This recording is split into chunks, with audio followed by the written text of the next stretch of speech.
am I? Not nearly as old as I look. Been that way ever since that night when my hair turned white.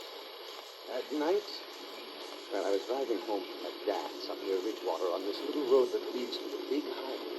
It's pretty dark and winding for at least 10 miles, bumpy and curving through a forest so thick that the branches keep scraping on the sides of the car like they were trying to keep me from getting away. Suddenly, there's somebody in the road right in front of the car. I jammed on the brakes and stopped just in time. There was this shivering young woman. She had jumped into the middle of the road as if she could stop a car just by holding up her hand. She told me that she'd been in an accident and her car was a wreck. Then she asked me if I'd drive her home. She looked so cold and miserable.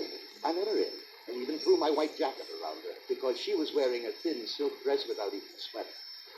Well, we started off for her house, and after more turns than you would believe, we pulled up in front of a very tidy little cottage with all of its lights turned on like a Christmas tree. She just sat there looking all worn out like she had used up every bit of energy she could spare. Please ring the bell and see if my mother's home, she said.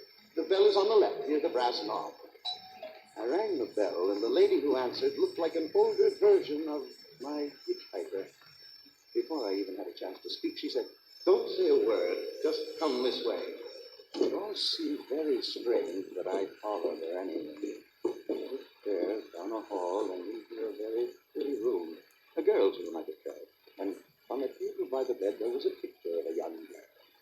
It was my hitchhiker. But all around the picture, there was a black border. Then the woman beckoned me to follow her back downstairs. I followed her down the stairs, out the door, and past the car. There was nobody in it. We walked a little further and came to a little private cemetery with a grill work fence around it. We went in and stopped in front of a grave that looked newer than the others. The woman pointed to the grave and said, "My daughter. She was killed in an automobile accident last summer, and every night some stranger brings her home again." Well, I was terrified. I turned away and left her there, but not before I noticed something sticking out from under the gravestone. I ran to my car and drove back home as fast as I could. It wasn't until I was in my own house that I discovered that my hair was white. Pure white, the same color as my jacket. That's what was sticking out from under that gravestone, just like it had been there ever since the grave was first